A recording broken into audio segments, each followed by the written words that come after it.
요한복음 4장 31절에서 38절까지 제가 읽겠습니다. 그 사이에 제자들이 청하여 이르되 라삐여 잡수소서 이르시되 내게는 너희가 알지 못하는 먹을 양식이 있느니라. 제자들이 서로 말하되 누가 잡수실 것을 갖다 드렸는가 하니 예수께서 이르시되 나의 양식은 나를 보내신 이의 뜻을 행하며 그 일을 온전히 이루는 이것이니라. 너희는 넉 달이 지나야 추수할 때가 이르겠다 하지 아니하느냐. 그러나 나는 너희에게 이르노니 너희 눈을 들어 밭을 보라. 희어져 추수하게 되었도다.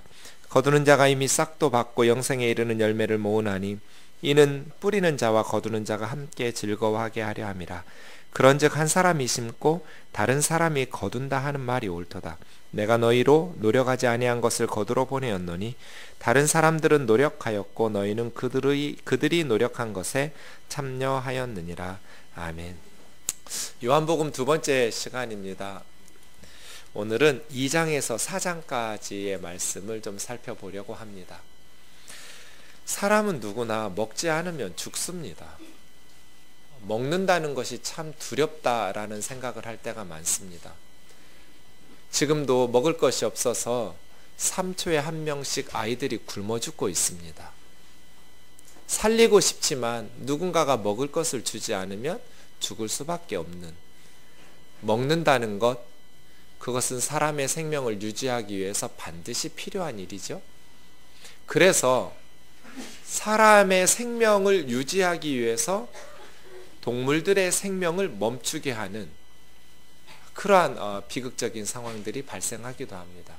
우리가 살려고 살아있는 동물들을 죽게 만들기도 하지요. 원래 이것은 하나님의 뜻이 아닙니다. 창세기 1장 29절 30절 말씀을 보시면 하나님의 원래 뜻은 채식이었다는 것을 알 수 있습니다. 씨 맺는 모든 채소와 씨 가진 모든 열매 맺는 나무를 너희의 먹을거리로 주겠다고.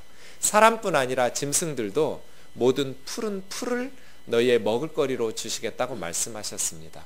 원래 사람들은 자기가 살기 위해서 다른 생명체를 죽이는, 이건 하나님의 계획이 아니신 거죠.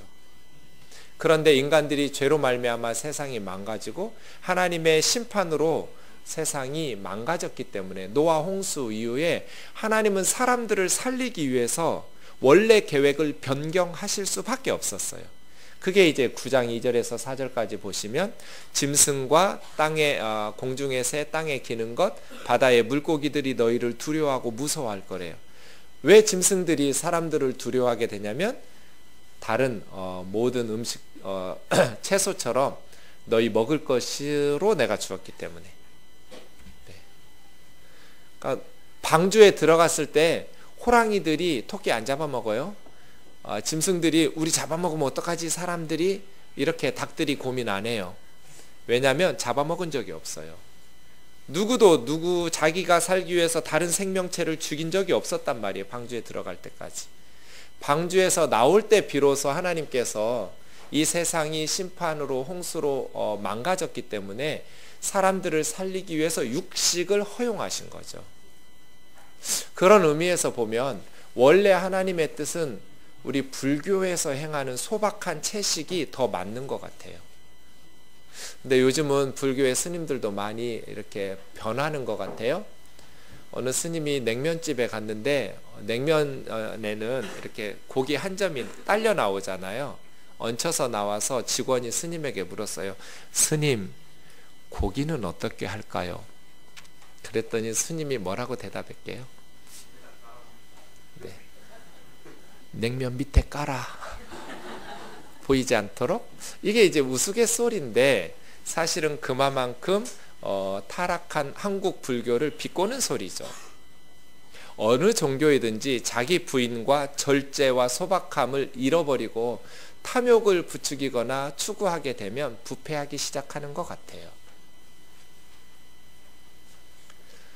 어쨌든 내가 살기 위해서 어쩔 수 없이 다른 생명체를 죽여야 돼요. 여러분 고기 드실 때 채식주의자가 되라는 것도 아니고요. 고기 드실 때마다 슬퍼하라는 거나 부담스럽게 하려고 드리는 말씀은 아니고요. 하나님께서 허락하셨으니 그냥 우리가 고기 먹을 때 맛있게 먹으면 돼요. 저도 어제 청소년부 수련회 가서 열심히 고기 구워서 애들 주기도 하고 저도 맛있게 먹기도 했죠. 하지만 한번 생각해 볼 필요는 있을 것 같아요. 피째 먹지 말라는 것은 생명을 존중하라는 뜻이거든요. 어쩔 수 없이 우리가 살기 위해서 다른 생명체를 죽이지만 죽이지 않아도 될 때는 죽여서는 안 되는 것이죠. 취미 삼아서 사냥해서 버린다거나 아니면 죽이지 않아도 되는데 동물들, 짐승들을 함부로 여겨서 죽이는 것들은 옳지 않겠죠. 먹는다는 것 그렇게 중요하죠. 내가 먹고 살기 위해서 다른 아이들을 죽인단 말이에요. 그러지 않으면 내가 죽어요. 오늘 본문에 그런데 예수님은 또 다른 종류의 양식, 먹음에 대해서 이야기하고 있습니다. 31절 보시면 제자들이 예수님에게 음식 드시라고 양식을 구해와서 잡수세요 했더니 예수님이 나는 너희가 알지 못하는 양식이 있다고. 제자들은 당연히 누가 먹을 걸 드렸나? 라고 제자들은 육신의 양식을 생각하고 있죠. 그런데 예수님은 나의 양식은 나를 보내신 하나님의 뜻을 행하고 그 뜻을 온전히 이루는 이것이라고. 그러니까 예수님이 생각하고 있는 양식은 육신의 양식이 아닌 거예요. 우리에게는 두 종류의 양식이 있어요. 하나는 육신의 양식이 필요하죠. 먹지 않으면 죽어요. 내가 살기 위해서 다른 새나 물고기나 다른 짐승들을 죽여야 될 만큼 우리가 먹어야 돼요. 육신의 양식 반드시 필요하지만 또 하나의 양식이 있어요. 예수님이 말씀하신 저 양식. 나를 보내신 하나님의 뜻을 행하는 것. 그 뜻을 온전히 이룸으로써 배부르는 것. 저와 여러분이 육의 양식도 일용할 양식들도 늘 주님이 공급하시기를 원하고 더불어서 예수님이 말씀하신 저 양식, 우리의 인생을 진정으로 배부르게 하는, 우리를 세상에 보내신 하나님의 뜻을 행하고 그 뜻을 온전히 이루어가는 그러한 양식을 추구하기를 주의 이름으로 축원합니다. 육신의 양식은 하루 3끼 먹을 만큼 있으면 돼요. 꼭 비싼 양식 먹을 필요는 없어요. 우리에게 꼭 필요한 양식이겠지만 적당히 있으면 돼요. 그 다음 우리는 예수님이 말씀하신 저 양식에 집중하셔야 돼요. 육신의 양식이 채워지는데 더 좋은 양식 먹거나 더 많이 쌓아두기 위해서 더 이상 우리 배부르면 못 먹잖아요. 아무리 좋은 것이 있어도 배부르면 젓가락을 놔야 돼요. 더 먹으면 아파요. 탈나요. 육신의 양식은 적당하면 돼요. 그런데 사람들이 육신의 양식이 있는데 더 많은 양식들을 쌓아야 된 그것이 인생의 성공이라고 생각하면서 거기에 집중하면서 사는 분들이 너무 많아요. 반드시 필요하죠. 육의 양식이. 그 다음은 영혼의 양식. 예수님이 우리를 세상에 보내신 그 하나님의 뜻을 이루어가는 양식에 집중하면서 살아갈 수 있는 성도들이 행복한 것이죠. 예수님이 말씀하신 저 양식은 뭘까? 예수님은 무엇으로 배부르신가? 2장에서 4장까지 간단하게 살펴보면서 우리가 예수님이 누리셨던 저 배부른 인생을 살아가기 위해서 예수님이 어떻게 영혼의 양식으로 배부르셨는지를 살펴보도록 하겠습니다. 먼저 구조를 좀 보시면 요한복음 2장에서 4장의 구조가 저렇게 되어 있습니다. 요한복음 2장에는 크게 두 가지 사건이 나옵니다. 앞부분에는 가나 혼인잔치. 가나 혼인잔치는 예수님이 처음으로 베푸신 표적이기 때문에 앞부분에 나오는 게 맞는 것 같습니다. 그런데 그 다음 2장 뒷부분에는 성전 청결 사건이 나옵니다. 원래 성전 청결 사건은 예수님이 십자가에 달리시던 주간에 있었던 공생의 맨 마지막에 일어난 사건입니다. 그래서 마태마가 누가는 맨 뒤쪽에다가 써놓습니다. 십자가 직전에 나와요. 요한복음만 앞부분에 나와요. 2장. 어떤 분들은 성전 청결 사건이 2번 있었다라고 말합니다. 요한복음은 첫 번째 있었던 사건, 공생의 초기의 사건을 기록하고 마태마가 누가는 공생의 후기에 있었던 사건을 기록했다고 말하는데 성경학자들 누구도 그렇게 말하지 않습니다. 똑같은 사건이 똑같은 대화로 반복될 가능성은 거의 없습니다. 그래서예요.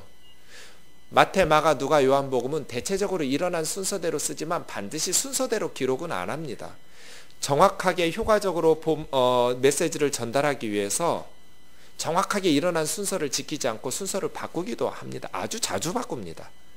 그래서 요한은 자신이 전달하려는 메시지를 효과적으로 전달하려고 마지막에 일어난 사건을 앞부분으로 끄집어낸 거예요.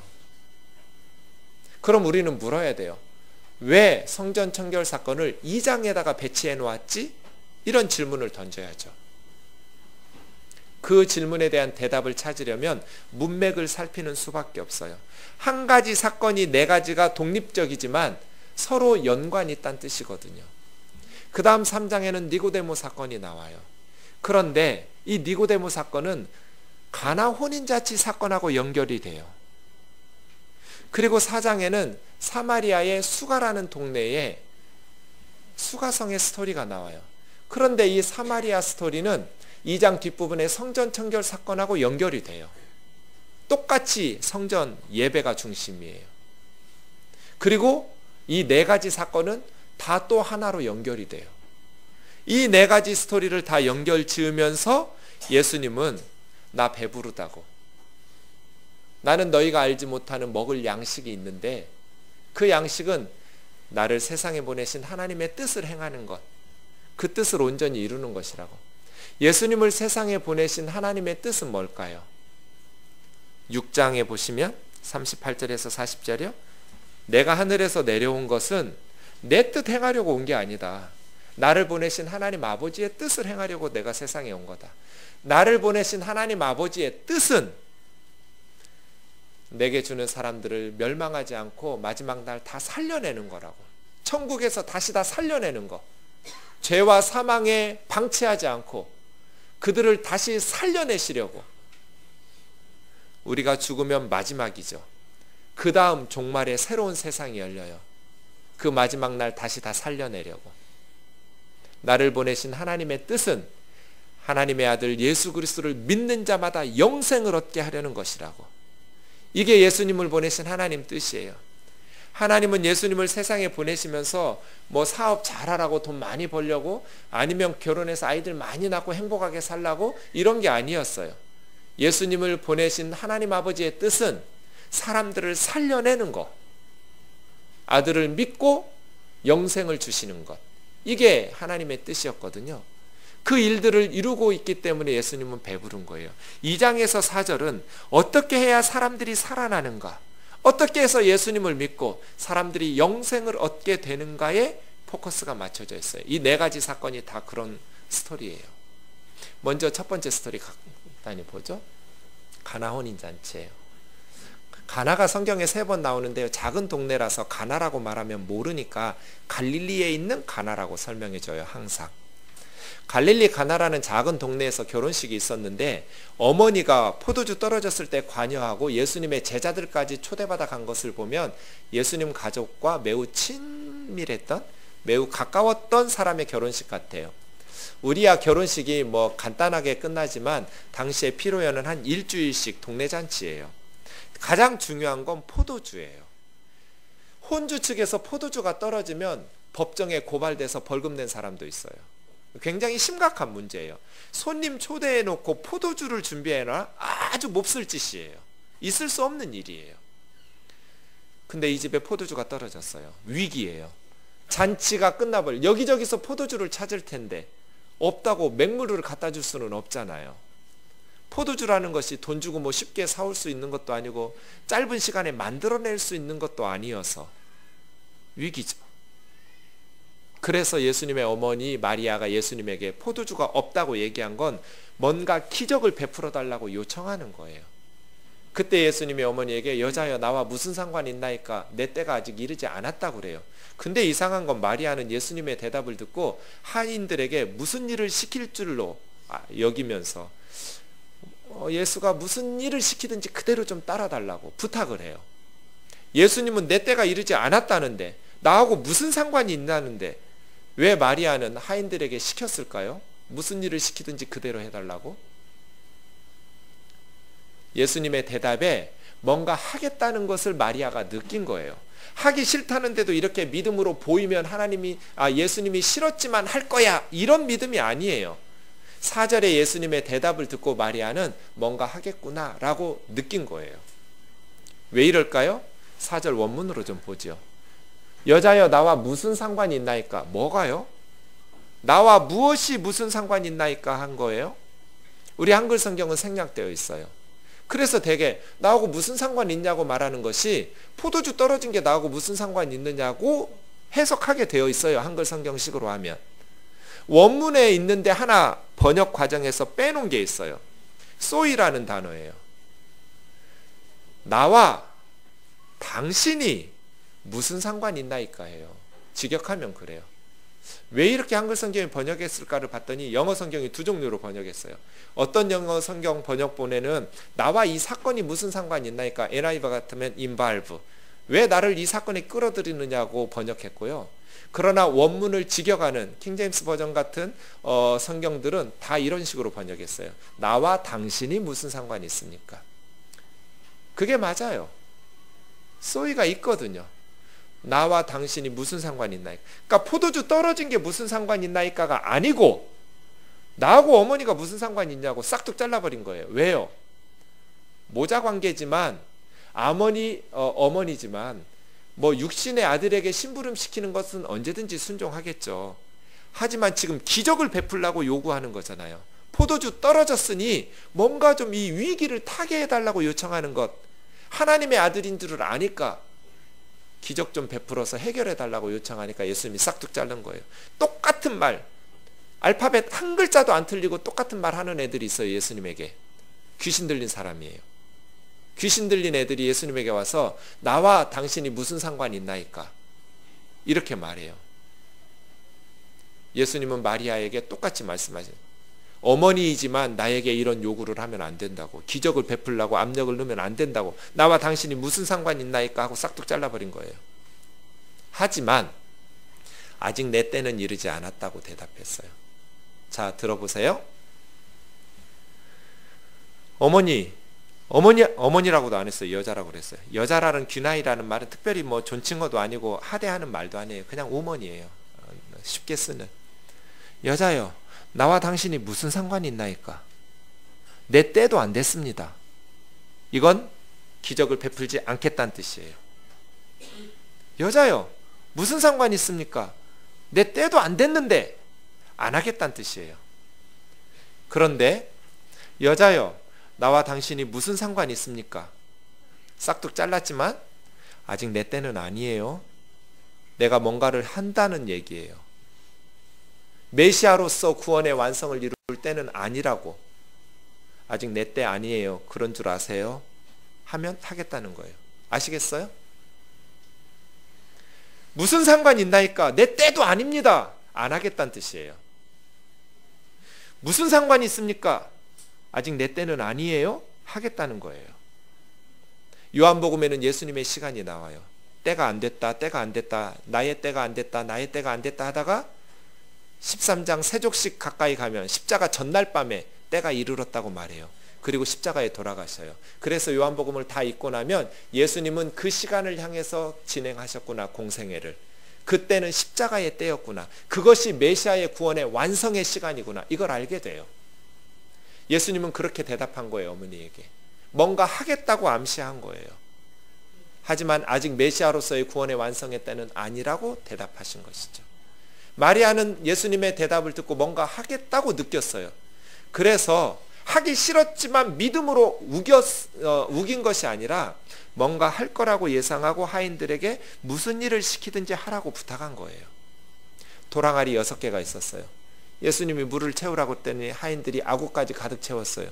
이제 떠서 연회장에게 갖다 주라고 그랬더니 하인들이 물을 떠다 주었어요. 그런데 연회장에게 갔을 때 그 물은 포도주로 변했어요. 연회장은 모르죠. 그래서 신랑을 불렀어요. 칭찬을 해요. 사람들마다 취하고 나면 다 질 낮은 포도주를 주는데 너는 어떻게 반대냐고. 어떻게 사람들 취한 이때까지 이렇게 좋은 포도주를 나중에 더 좋은 포도주를 대접하니까 신랑을 불러서 칭찬할 만큼. 아무도 몰랐지만 제자들은 알고 하인들은 알고 예수님의 첫 표적을 보고 믿었어요. 이것이 가나 혼인잔치예요.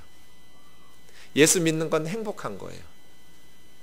어제 우리 청년하고 얘기했더니 청년이 평생 예수 안 믿다가 죽기 직전에 십자가의 강도처럼 예수 믿고 천당 가고 싶다고. 지 마음대로 살다가 죽기 전에 예수님 믿고 천당 가면 좋을 것 같다고. 그래서 제가 뭐라고 그랬게요. 너는 예수님 믿는 게 그렇게 불행하니? 억지로 믿어? 예수님 믿는 게 얼마나 행복한 일인데. 저 같은 목사가 목회를 잘못하는 거죠. 여러분, 예수님 믿는 건 너무너무 행복한 일이에요. 예수님의 첫 표적은 잔치의 흥과 기쁨이 깨어져 버릴 위기를 다시 살려낸 거예요. 더 질 좋은 포도주를 만들어 주셔서 사람들이 실컷 마시면서 너무너무 행복해요. 우리가 맛있는 거 먹으면 너무 행복하잖아요. 예수 믿는 건 행복한 일이에요. 그렇죠, 여러분? 네. 억지로 대답하는 것 같긴 하지만 그렇지 않다면 제가 목회 잘못한 거예요. 예수님 믿는 것, 세상의 그 어떤 일보다 예배하는 것, 찬송하는 것, 교우들과 교제하고 하나님 안에서 사랑하는 것 가장 행복한 일이에요. 첫 표적이에요. 두 번째 사건은 성전 청결 사건이에요.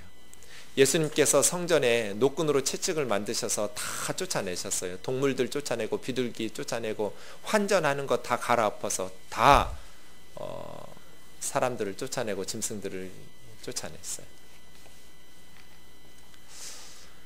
왜 예수님이 이런 행동을 하셨을까요?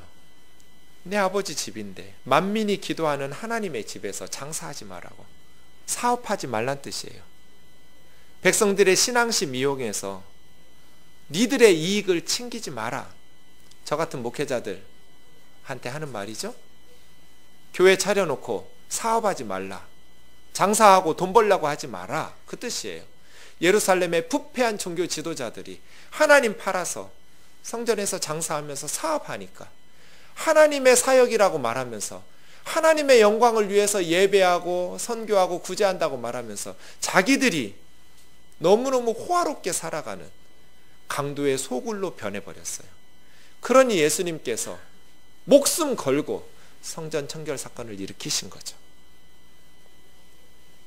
구약의 말라기에 보면 마지막 언약의 사자가 와서 메시아가 오시면 예루살렘 성전을 깨끗하게 하신다고 예언했어요. 마치 비누로, 빨래비누로 빨듯이 깨끗하게 성전을 청결하게 해서 레위인 제사장들을 깨끗하게 해서 하나님 앞에 바른 예배를 드릴 수 있도록 하신다는 예언이 있어요. 그래서 유대 종교 지도자들이 예수님에게 찾아와서 네가 이런 표적을 행하니 우리에게 믿을 수 있는 표적이 뭐냐? 네가 이렇게 성전에서 청결 사건을 일으킨다면 네가 선지자가 예언했던 그 언약의 사자라는 것을 믿을 수 있는 증거를 우리에게 보이라. 예수님이 대답을 뭐라고 그래요? 이 성전 헐어라. 내가 사흘 만에 다시 일으킬 거다. 야, 이 성전이 지금 46년간 헤롯이 지금 공사를 하고 있는데 네가 3일 만에, 사흘 만에 다시 일으키겠다고? 뭔가 우리에게 믿을 수 있는 증표를 보여주지 못하니까 거짓말한다고 비난했겠죠. 그런데 예수님은 진짜 대답한 거예요. 나는 성전을 깨끗하게 할 거다. 사람들 손으로 지은 성전은 다 헐어버리고 내 몸으로 사흘 만에 부활한, 그래서 예수님이 친히 성전에 모퉁이돌 대고 예수 믿는 성도들로 지어지는 새로운 성전을 지을 거다. 하나님 앞에 예배하는 진짜 성전은 건물이 아니라 성령과 진리 안에서 하나님의 백성들로 지어지는 성전이라고. 이것이 두 번째 사건이에요. 예수님의 제자들이 모르고 있다가 예수님이 사흘 만에 부활하신 것을 경험한 후에야 비로소 예수님이 그때 말씀하신 것이 부활하실 자기의 육체를 말씀하신 거구나 하면서 성경과 예수님의 말씀을 믿었어요. 이것이 두 번째 사건, 성전 청결 사건. 세 번째 3장에 니고데모가 나와요. 이 니고데모는 바리새파예요. 바리새인들은 더 이상 열심히 종교 생활을 할 수 없다고 할 수 있을 만큼의 열심히 있는 유대인들이에요. 11조 철저히 드리고요. 월요일과 목요일마다 일주일에 이틀씩은 금식해요. 그리고 모든 율법을 철두철미하게 지키기 위해서 수많은 바리새파 사람들이 십자가에 죽었어요. 하나님의 말씀을 지키기 위해서 목숨 거는 사람들, 바리새인들. 니고데모는 바리새인이었어요. 사도 바울도 바리새인이었어요. 게다가 니고데모는 사내들인 공회원, 유대인의 지도자였어요. 71명 중에 한 명이었어요. 그리고 이스라엘의 랍비였어요. 율법을 가르치는 선생이었어요. 아마 예수님에게 자기 발로 찾아온 사람 중에 가장 높은 사람이었을 거예요. 그 사람이 예수님에게 와서 밤에 칭찬을 해요. 예수님은 하나님이 보내신 분이라고. 하나님 함께하지 않으시면 이런 표적은 누구에게서도 나타날 수가 없다고. 예수님을 칭찬하는데도 예수님은 그런 칭찬 그만하고 본론으로 들어가요. 사람이 거듭나지 않으면, 다시 태어나지 않으면 하나님 나라 들어가는 것은커녕 보지도 못한다고. 니고데모가 질문을 던지죠. 나같이 늙은 사람이 어떻게 2번 다시 태어날 수 있느냐고. 어머니 모태에 들어갔다가 나올 수 있냐고. 예수님은 그런 육적 출생이 아니라고. 물과 성령으로 거듭나지 않으면, 성령 안에서 거듭나지 않으면 하나님 나라에 들어갈 수 없다고. 모태에 들어갔다 나올 수도 없지만 들어갔다 나온다 해도 그건 육이라고. 내가 말하는 것은 영적으로 다시 태어나야 된다는 말이라고. 바람이 불지만 사람들 눈에 안 보이니까 어디서 와서 어디로 가는지 모르는 것처럼, 그러나 바람은 있는 것처럼 성령으로 거듭난 사람들도 이와 같다고. 바람처럼 하나님의 사람으로 거듭난다고. 어떻게 이런 일이 있을 수 있습니까? 예수님, 당신은 이스라엘의 랍비인데 어떻게 이러한 일을 모르느냐고. 우리는 아는 것을 말하고 본 것을 증언하는데 당신들이 믿지 않으려고 한다고. 하늘에서 내려온 인자 외에는 하늘로 올라간 자가 없느라고. 내가 땅의 일을 말해도 안 믿는데 하늘 일을 말하면 어떻게 믿겠느냐고. 나도 모세가 광야에서 높이 들린 노뱀처럼 높이 들릴 거라고. 광야에 이스라엘 백성들이 죄를 지어서 불뱀을 보내셨어요. 사람들에게 독이 퍼져가면서 죽어가기 시작해요. 그때 모세가 기도했을 때 하나님이 놋으로 뱀을 들어서 장대에 높이 들게 하셨어요. 누구든지 믿음으로 바라보면 낫게 하셨어요. 예수님이 그렇게 십자가에 높이 들려서 우리 죄를 대신해서 죽으실 거예요. 누구든지 그를 믿는 자마다 살아나게 될 거예요. 그래서 요한복음 3장 16절이 나와요. 하나님이 세상을 사랑하셨다고. 하나님은 사람들을 지극히 극진히 사랑하셔서 독생자 예수 그리스도를 보내주셨는데 누구든지 예수님을 믿으면 멸망하지 않고 영생을 얻게 하시려.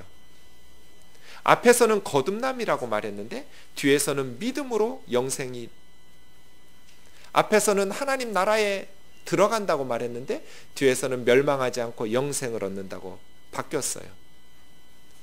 그러면 어떻게 거듭날 수 있어요? 믿을 때. 하나님 나라에 들어간다는 건 뭐예요? 멸망하지 않고 심판받지 않고 영생을 얻는 거예요. 그래서예요. 거듭이라는 단어는 위로부터라는 뜻이 있어요. 아나라는. 그 뜻이 더 많아요. 거듭 태어난다. 한 번 더 again, born again, 한 번 더 태어난다라는 말의 원뜻은 위로부터 태어난다는 뜻이에요. 하나님의 자녀로 태어난다.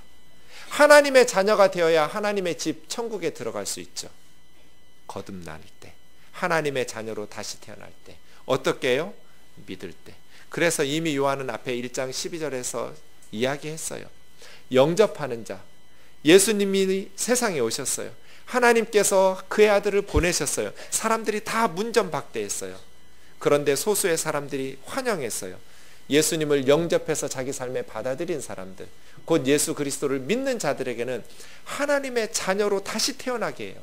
거듭이에요. 저것이 하나님의 자녀가 되는 특권을 주셨어요. 뭐 가문의 혈통으로가 아니라 하나님께로부터 태어나는, 위로부터 태어나는, 거듭나는 사람들이 하나님 나라의 영생에 들어가게 되는 것이죠. 이것이 니고데모 사건이에요. 그런데 가만 보면 니고데모 사건은 가나 혼인잔치하고 연결이 되어 있어요. 니고데모는 유대인 중에 유대인이에요.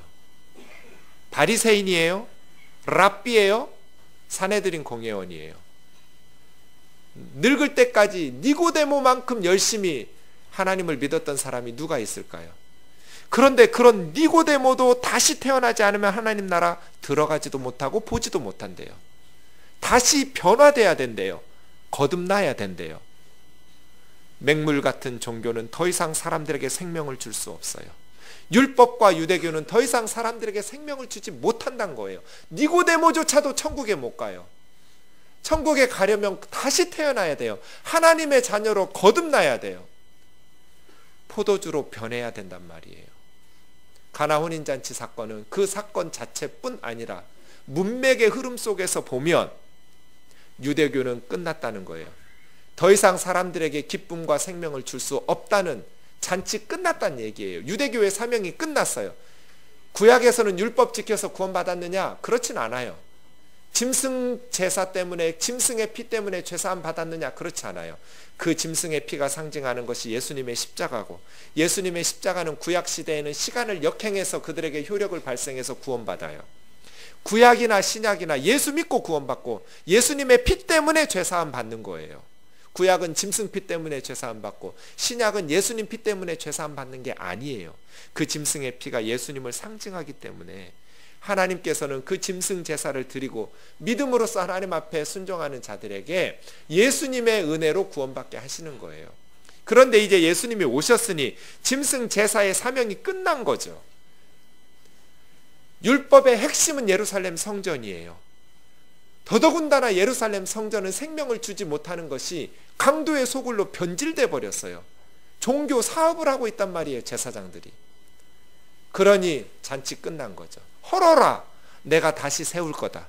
사흘 만에 다시 일으키는 예수님의 부활하신 몸으로 모퉁이 돌 기준으로 삼고 예수 믿는 제자들과 성도들로 돌을 삼아 지어가는 하나님의 새로운 집, 예수님은 새 성전 지으러 오신 것이죠. 그래서예요, 가나 혼인잔치에서 더 이상 사람들에게 기쁨을 주지도 생명을 주지도 못하는 것이 아무리 훌륭한 니고데모 같은 랍비라 할지라도 이 세상에 어떤 양심적으로 산 사람도, 어떤 산속에 들어가서 돌을 닦는 종교인도 예수 그리스도를 믿음으로 거듭나지 않으면 천국에 가지 못해요. 그러나 누구든지 예수님을 믿으면 멸망하지 않고 영생을 얻는 하나님의 자녀로 거듭난단 말이에요. 이것으로 예수님은 지금 배부르고 있는 중이에요. 우리도 예수님처럼 배부르려면 2장에서 4장의 흐름을 보면서 어떻게 사람들이 살아날 수 있는지, 하나님의 뜻이 무엇인지를 깨달아야 돼요. 마지막 네 번째 사건을 보시죠. 4장에 수가성의 사마리아 누님이 나와요. 예수님이 남쪽 유대에서 북쪽 갈릴리로 가는데 대개 유대인들은 사마리아 사람들하고 상종하지 않으니까 요단강 동쪽으로 돌아서 먼 길을 가거든요. 그런데 예수님은 사마리아로 직선 코스로 통과해야 되겠어요. 왜냐하면 만날 사람들이 있었거든요. 6시니까 낮 12시예요. 더하기 6 하시면 돼요. 성경의 시간은. 정오의 떼약볕에 한 여인이 물동이를 이고 우물에 왔어요. 예수님은 하나님이시만 육신을 입고 계신 사람이었으니까 피곤했어요. 우물 곁에 앉아서 쉬고 있고 12명 제자들 다 마을로 보내면서 먹을 것 좀 사오라고 보냈어요. 왜냐하면 방해하지 않으려고 단둘이 대화가 필요했기 때문이에요. 수가성에 사마리아 누님이 예수님을 만나게 되었죠. 물었어요. 예수님이 물 좀 달라고. 수가성 누님이 생각할 때 이거 이상한 얘기예요.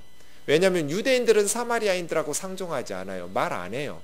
더더군다나 남자가 여자에게 공적인 장소에서 말 걸지 않아요. 그러니까 이상했어요.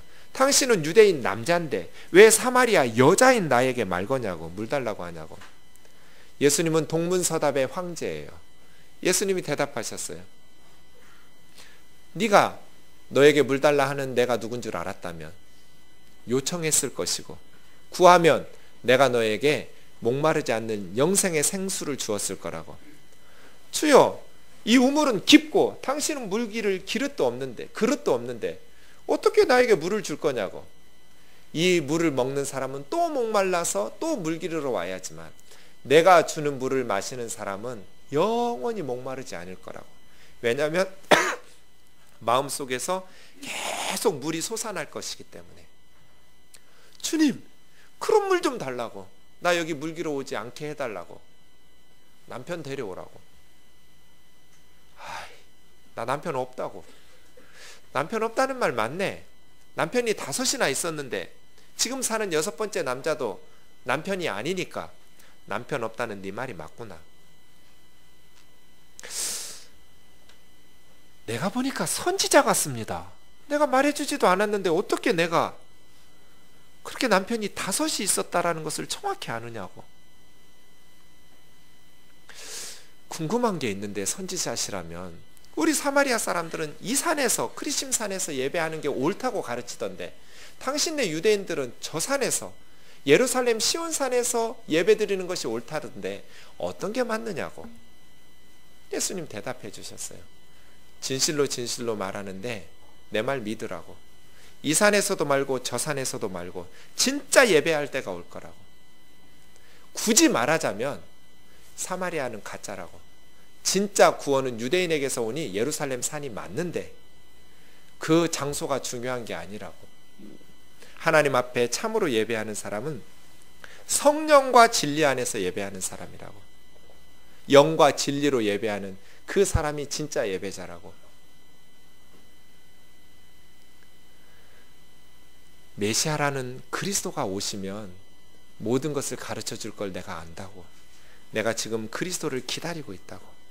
메시아라는 분이 오시면 우리의 모든 문제를 해결해 주시고 우리에게 모든 것을 가르쳐 주시는 분이라는 것을 내가 안다.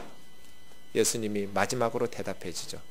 지금 너하고 얘기하고 있는 사람이 그 사람이라고. 무슨 뜻이에요? 내가 메시아라고. 내가 메시아야. 제자들이 음식을 구해서 왔어요. 왜 여자하고 대화하느냐 묻지는 않았어요. 그러는 사이에 이 사마리아 누님이 마을로 들어갔어요. 이럴 때 주섬주섬 물동이 챙겨가는 건 이상한 거예요. 물동이 버리고 메시아를 만났으니 사람들에게 전해야 돼요. 달려가는 거예요. 한달음에 달려가서 마을 사람들에게 자기 과거 때문에 부끄러워서, 사실은 누님 잘못은 아니에요. 당시에 여인들은 이혼을 요구할 수 없었어요. 그래서 남편들이 쫓아냈든지 아니면 그때는 일찍 죽는 일이 많으니까 남편들이 죽었든지 뭐 몇 명은 죽기도 하고 이혼도 당하고 그랬을 거예요. 당시에 여인들은 직업을 가질 수 없어서 결혼하지 않으면 어떻게 먹고 살기도 힘들었어요. 그래서요, 사마리아 누님 부정하게 보지 마세요. 와, 2000년 전에 남자가 6명이네. 그러지 마세요. 이 누님 불쌍한 누님이에요. 그렇게 부정하다고 얘기하지 마세요. 천국 가면 제가 이 오해를 풀어드려서 누님이 저를 되게 고마워할 거예요. 자기 잘못 아니에요. 인생이 기구해요. 그런데 어디 사람들이 그래요? 세상 인심이 그래요? 서방을 5이나 잡아먹은 여자라고 손가락질하고 부정하다고 비난하죠. 지금도 그럴 텐데 2000년 전이니 얼마나 사는 게 힘들었겠어요. 그래서 대낮에 뙤약볕에 물길러 온 거예요. 그런데 메시아를 만났어요. 너무너무 기뻤어요. 그래서 사람들마다 나와보라고. 내가 어떻게 살았는지 말하지도 않았는데 다 알고 있는 그분 메시아 아니냐고, 그리스도 아니냐고. 사람들을 다 끄집고 예수님에게 데려오는 거예요. 사람들이 예수님에게 몰려오고 있어요. 그 모습을 보시면서 예수님이 제자들에게 말한 거예요. 선생님 드세요. 나는 너희가 모르는 먹을 양식이 있어. 누가 먹을 걸 갖다 주렸나? 내 양식은 나를 보내신 아버지의 뜻을 행하며 그 뜻을 온전히 이루는 이거다. 이게 뭐예요? 사람들 살려내는 것. 아들을 믿는 자마다 영생을 주시는 것. 멸망치 않고 구원을 얻게 하시는 것. 하나님 나라의 백성 되어서 하나님의 자녀로 위로부터 거듭나서 하나님 나라에 들어갈 수 있게 하신 것. 지금 수가성의 사람들이 집단적으로 몰려오고 있어요. 예수님이 그 여인의 모습을 보고 사람들의 모습을 보면서 너무 배불렀어요. 저 사람들에게 생명을 줄 것을 생각하니. 예수님은 니고데모에게도 생명을 주시고 싶었어요. 예수님은 예루살렘 성전의 제사장들에게도, 유대인들에게도 생명을 주시고 싶었어요. 그런데 그들이 거부했어요. 원치 않았어요. 그런데 유대인들이 이방인 취급하고 짐승처럼, 개처럼 욕하고 저주했던 사마리아 사람들이 집단적으로 예수님을 믿기 시작해요. 사마리아 사람들이 예수님에게 와서 부탁했어요. 선생님, 우리에게 좀 더 머물러서 말씀 좀 가르쳐 달라고. 그래서 예수님이 그 수가성에서 이틀을 더 주무셨어요. 이틀을 더 유하시면서 가르쳤더니 이제 이 여인에게 말하는 거예요. 수가성 사람들이. 이제 우리가 예수님을 믿는 것은 네가 말했기 때문이 아니다. 우리가 예수님에게 직접 듣고 이틀 동안 그가 참으로 세상의 구주신 줄 알았다. 예수님과 대화를 나눈 수가성 사람들이 깨달은 게 뭐예요? 예수님이 진짜 세상의 구세주이시다. 세상을 구원하신 하나님의 아들 그리스도라는 것을 알게 되었어요. 그렇게 예수님을 믿는 집단적 회심의 사건이 일어났어요. 놀라운 일이에요. 그 배부름으로 예수님은 배부르고 계셨어요. 자, 다시 구조를 보세요. 2장에서부터 4장의 구조. 가나 혼인잔치가 일어났어요. 이 세상에 어떤 것도 사람들에게 생명을 줄 수 없어요. 선악과 따먹은 순간부터 인간들은 자기 스스로 구원의 길을 찾았어요. 무화과나무 잎으로 치마를 만들려고 했죠. 그러나 그것은 그들에게 생명을 줄 수 없었어요. 하나님께서 주신 가죽옷, 누군가가 죽었어요. 인간들에게 용서와 화해를 위해서. 변해야 돼요. 인간들이 만들어내는 맹물로서는 더 이상의 기쁨도 생명도 줄 수 없어요. 변해야 돼요. 우리 삶이. 니고데모 같은 사람도 천국에 못 가요. 다시 태어나야 돼요. 어떻게? 예수 그리스도를 믿음으로, 예수 그리스도를 영접함으로 포도주로 변해야, 하나님의 자녀로 거듭나야, 위로부터 하나님의 자녀로 다시 태어나야 하나님 나라에 들어갈 수 있어요. 그런데 누구나 들어갈 수 있어요. 심지어 유대인들이 볼 때는 짐승처럼 개처럼 무시하고 욕하던 아주 불경건한 이방인이나 진배 없는 사마리아 사람들도 구원받을 수 있어요. 진정한 예배는 예루살렘 성전의 화려한 건물 안에서가 아니라 예수 그리스도와 함께 드리는 예배예요. 성령 안에서, 진리 안에서 드리는 예배. 그 말씀을 통해서 사마리아 사람들이 천국을 향해서 침노에 들어가게 된 것이잖아요. 말씀을 마치겠습니다. 사진 한 장, 원룸인데요. 어떠세요, 여러분?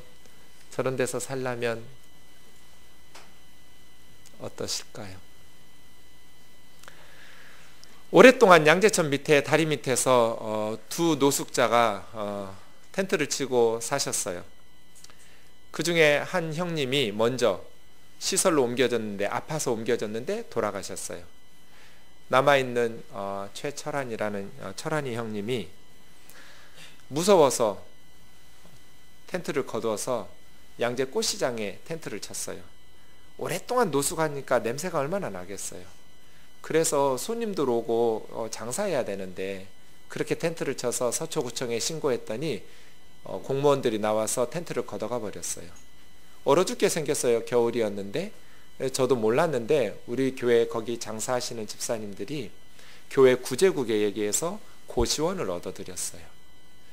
제가 나중에 알고 고시원에 찾아가 봤더니 온갖 쓰레기가 가득해서 그 좁은 방에 발을 디딜 데가 없어요. 냄새는 너무 진동하고요. 그런데 양재 고시원 그 젊은 사장 정말 착한 청년이에요. 주변에서 얼마나 불평이 있겠어요? 근데 겨울에 쫓아내면 죽을 줄 아니까 이 노숙자였던 이분의 사정을 봐주느라고 안 쫓아내시는 거예요. 냄새를 제거하려고 여러 가지 백방으로 노력하고 있더라고요. 근데 결국 얼마나 버티겠어요? 쫓겨날 수밖에 없는 상황에 다행히 우리나라 좋은 나라예요. 5천만 원을 정부에서 들여서 이 전셋집을 얻어준 거예요. 길 건너 개포사동에. 원룸이지만. 그런데 제가 2달 만에 갔거든요. 그랬더니 저렇게 만들어 놨어요. 온갖 쓰레기를 다 갖다 놔. 저거 좀 치운 거예요. 발 디딜 틈이 없어요. 그래서 제가 형님한테 이거 치우지 않으면 여기서 또 쫓겨난다. 이웃들이 가만두겠냐, 냄새나는 이 집에. 그러니 이거를 치우자 하는데 못 치워요. 치우면 죽을 줄 알아요. 3시간을 설득했어요. 제가 몇 번을 포기하려고 그랬어요. 그래, 그냥 형님 마음대로 사시오. 쫓겨나든지 말든지 나 몰라. 막 이 말이 목구멍까지 올라와요. 근데 이 치운데 어디로 가겠어요? 그러니 이거 버려야 된다고, 쓰레기 버려야 된다고. 왜 비 맞고 이 냄새나는 쓰레기를 끄집어 안고 온갖 동네 쓰레기를 다 갖다 놨어요. 한 트럭은 나온 것 같아요. 옷이야, 신문이야, 뭐 뚜껑도 덮이지 않는 밥통도 2개나 있고요. 온갖 것이 다 들어와 있어요. 그거 갖다 팔아서 돈 벌 거라고. 어떤 맹인은 돈을 뭐 몇 천만 원을 벌었다고. 그런 헛된 망상에 빠져 살아요. 그래서 3시간 설득한 후에 버리기로 약속 받아내고, 이틀 후에 우리 집사님들 5명 모시고 가서 거기를 치웠어요. 네. 여러분, 치워진 방을 못 보여드려서 좀 안타깝네요. 겁나 깨끗해졌는데 어쩔 거야? 아니, 왜 내 설교를 이렇게. 다음 주에 보여드릴게요. 겁나 깨끗하게 치워놨어요. 근데 못 치우게 해요. 치울 때 계속 우리는 버리면 다시 갖다 놓고, 버리면 갖다 놓고, 이걸 5시간 동안 반복했어요. 그 쓰레기가 뭐라고? 못 버리게 하는 거예요. 결국은 다 갖다 버리고, 못 버리게 한 것도 많이 남아있어요. 아직도 깨끗이 치워서. 그런데 형님에게 좋은 거 주니까 확인된 건 버려요. 새 밥통 갖다 주니 낡은 밥통 2개 버리고, 이런 식으로. 냉장고 갖다 주니 돌아가지도 않는 헛 냉장고도 2개나 갖다 놨어요. 그거 버리고. 네. 세탁기 사주고, 옷장 사주고. 교회에서 다 그렇게 해줬어요. 그랬더니 그나마 좀 버리려는 저희들의 말에 들어줘요. 제가 그 철환 형님 보면서 하루 종일 생각이 많았어요. 내가 저렇게 살고 있지 않은가? 하나님께서 우리에게 야, 이거 못 쓰는 거야, 좀 버리자 하는데 우리는 그거 꽉 붙잡고 있는 거예요. 안 놔. 그거 놓으면 내가 불행해질 것 같고, 그거 버리면 내가 죽을 것 같은가 봐요. 그런 것들은 없을까? 많았을 것 같아요. 새해가 시작되었어요. 우리 어떻게 살아야 될까요? 우리에게는 2가지 양식이 있어요. 하나는 육신의 양식이 있어요. 그러나 우리의 영혼의 양식도 필요해요. 그 양식을 주지 않으면, 먹지 않으면 우리 영혼이 죽어요. 말라 비틀어져요. 우리 영혼이 배부른 것은 예수님처럼 우리를 보내신 하나님의 뜻을 행하고 그 뜻을 온전히 이루어가는 거예요. 세상 사람들은 5,000명이 먹을 것을 소유한 사람을 부자라고 그래요. 그런데 예수님은 5,000명을 먹여 살리는 사람을 부자라고 그래요. 여러분, 어떤 부자 되실래요? 어떻게 사실래요? 육신의 양식 반드시 필요해요. 그런데 그 육신의 양식들을 가지고 수많은 사람들을 먹여 살리면서 그 무엇으로도 하나님의 자녀가 되어서 천국에 갈 수 없지만, 하나님의 말씀 믿고 예수 그리스도의 십자가의 복음을 통해서 맹물 같은 인생들이 포도주로 변화됨으로써 부패하고 타락한 종교의 율례가 아니라, 율법을 준행함으로써가 아니라, 사마리아 사람들처럼 예수님을 믿고 영원히 속에서부터 솟아나는 생수의 모험을 시작할 것인가? 그러한 배부름이 저와 여러분에게 있기를 주의 이름으로 축원합니다. 세상의 것들은 아무리 많이 쌓아놓아도 더 배부르지 않습니다. 그러나 그건 적당히 하시고, 이제 우리의 시간과 물질을 영혼을 살리는 일에, 예수님을 알아가는 일에, 성경을 통해서, 하나님의 말씀을 통해서 생수가 솟아나는 일에 모험하기를 원합니다. 그런데 사람들이 모험 안 해요. 철환 형님처럼 살던 방식으로 산단 말이에요. 온갖 쓰레기 가득 채우면서 내 마음이 저 방과 같다 싶더라고요. 온갖 쓰레기 더미로 가득한 마음으로 고집 피우면서 살아요. 성령님께서 계속 설득하셔요. 버리자, 버리자. 더 좋은 거 줄게, 버리자. 싫어요, 싫어요. 이거 싫어요. 버리기 싫어요. 가지고 살래요. 우리 그렇게 살고 있지 않나요? 사랑하는 형제 자매 여러분, 모험을 시작하십시오. 예수 그리스도에게로의 모험을 시작하십시오. 예수님을 알아가는 일에, 중국에 있는 우리 아이가 명절에 와서 하루 종일 성경 가르쳐 달래잖아요. 온종일 성경 공부해달라고 엄청 열심히 예습하고 있어요. 히브리서를 계속 질문하거든요. 지금 저에게. 그러면 생수의 강이 터져요. 놀라운 하나님의 역사들이 안 보여줘도 되는데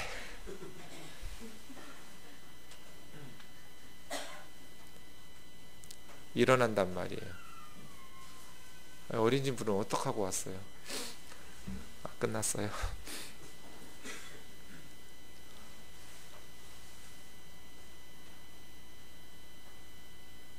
바뀐 방은 이렇게 생겼어요.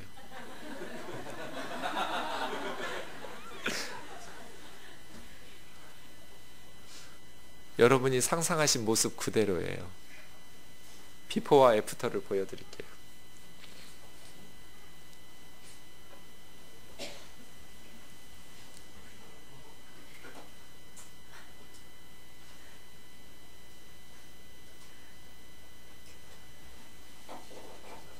네. 아니, 나는 할 말 다 했어요. 이제 그것만 보면 설교 끝이에요.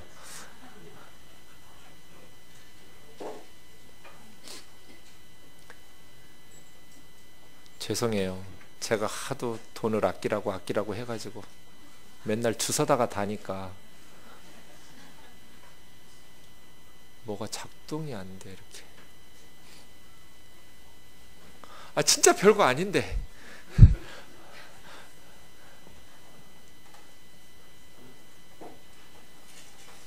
아, 꼭 보셔야 되는구나. 아, 예배 못 끝나요?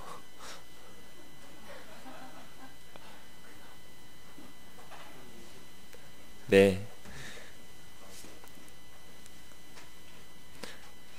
어떻게 사실까요? 우리 어떻게 살까요? 어떻게 살아야 될까요?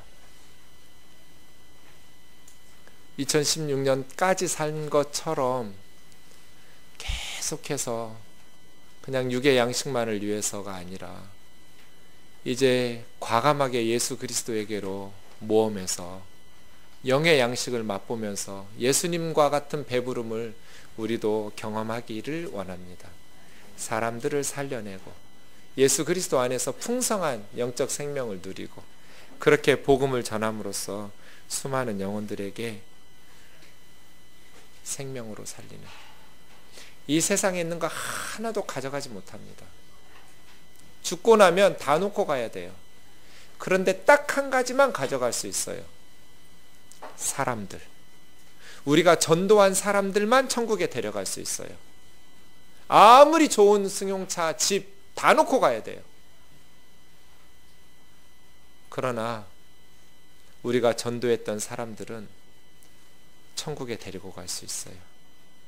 하나님이 우리에게 원하시는 건 그러한 일이죠. 이게 철환 형님의 집이었어요. 애프터는? 아, 죄송해요. 찬송가 띵돌 찬양 69장입니다.